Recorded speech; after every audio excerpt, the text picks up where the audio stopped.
Desnazificar Europa.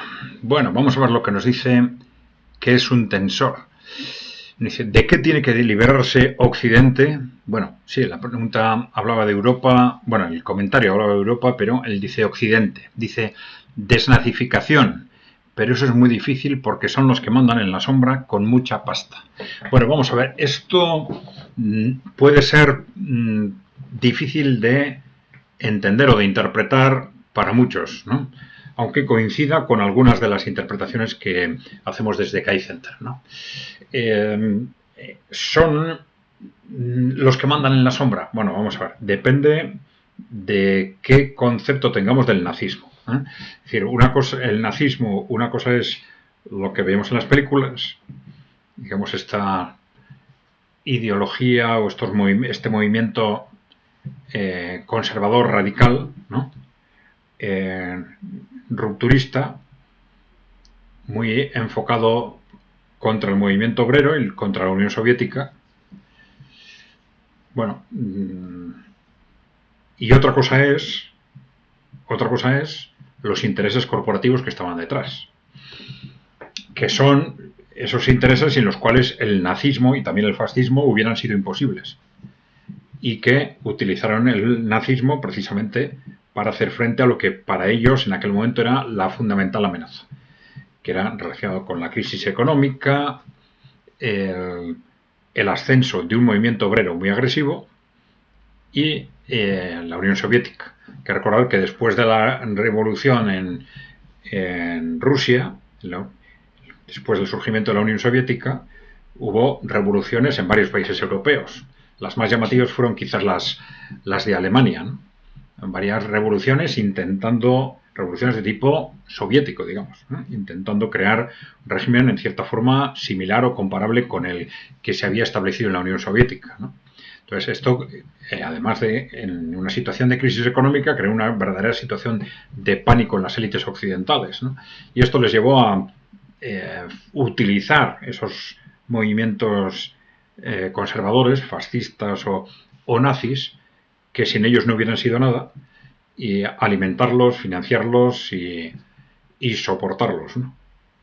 Bien, pero ¿quiénes eran estas corporaciones? Bueno, hay toda una literatura describiendo qué corporaciones, que eran prácticamente todas las grandes corporaciones occidentales, entraron en ello, las alemanas, o las de otros países europeos y muy directamente las norteamericanas, ¿no? Corporaciones, pues bueno, de distinto sensibilidad si queréis, pero que todas ellas estaban en esa situación de pánico y que también se implicaron en lo que fue unos movimientos para un posible golpe de Estado en Estados Unidos, por cierto, ¿eh? Algo que se paró en el momento en que se detuvo, en el momento en que se pusieron en contacto para organizar el golpe con un general que dio el chivatazo, ¿eh? Y aquello de alguna forma paró ese golpe, ¿no? Bien, esas corporaciones, que eran corporaciones e intereses aristocráticos también, ¿no? Porque ahí había familias aristocráticas y reales europeas muy implicadas, ¿no? Bueno, entonces, cuando hablamos de desnazificación, de alguna forma lo que estamos haciendo referencia es a que aquellas grandes corporaciones que crearon el fascismo y el nazismo, aquellos movimientos corporativos aristocráticos que crearon el fascismo y el nazismo, luego mantuvieron el control de Europa y sobre todo este control se ha desplegado abiertamente a partir del final de la Guerra Fría, a partir de los años 90. Entonces, y esto son al final esos mismos intereses corporativos que estaban, corporativos aristocráticos, ya digo, que estaban detrás del fascismo y del nazismo, los que están detrás ahora del posmocapitalismo, del neoliberalismo, del atlantismo, y que son los que están destruyendo Europa, que llevan 30 años destruyendo Europa y en buena parte Estados Unidos también, ¿no? Es decir, que no solo piratean y invaden países países en desarrollo o países emergentes, ¿no? Están destruyendo, llevan 30 años destruyendo Europa y Estados Unidos también. Bueno, entonces desnazificación tiene sentido desde esa perspectiva, es decir, son las mismas élites las que crearon un movimiento y han creado el otro. Y por eso hablamos de que estos movimientos, desde el punto de vista de imagen, son muy distintos del nazismo, pero se puede claramente decir que todos los movimientos posmoculturales woke son protonazis en este sentido. Tienen un origen común, también se basan en la manipulación corporativa, esto lleva a la manipulación de las emociones, a enganchar las fuentes conceptuales filosóficas con Nietzsche y Heidegger para cuestionar la utilización de la razón y facilitar la manipulación de las poblaciones en base a emociones, al final medios de comunicación y industria cultural.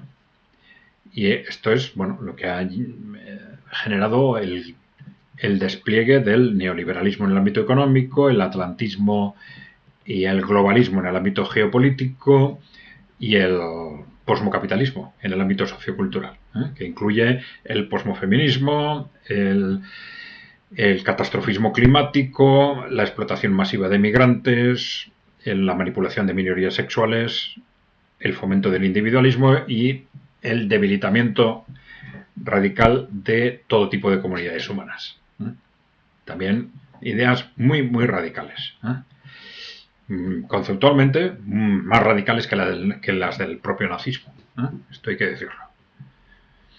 Bueno, entonces en ese sentido tiene, como dice, que es un tensor que efectivamente lo que necesita, de que tiene que liberarse Occidente, de unas élites corporativas aristocráticas que controlan Europa y Estados Unidos desde hace mucho tiempo, que ahora los están destruyendo, ¿no? Y dice, pero eso es, y en ese sentido habla de desnazificación, ¿no? Pero eso es muy difícil porque son los que mandan en la sombra con mucha pasta. Esto es así. Esto es así. Bien. Acordaros, por favor, de darle a la tecla de suscribirse si no estáis suscritos y dejarnos preguntas o comentarios. Gracias por seguirnos. Hasta la próxima.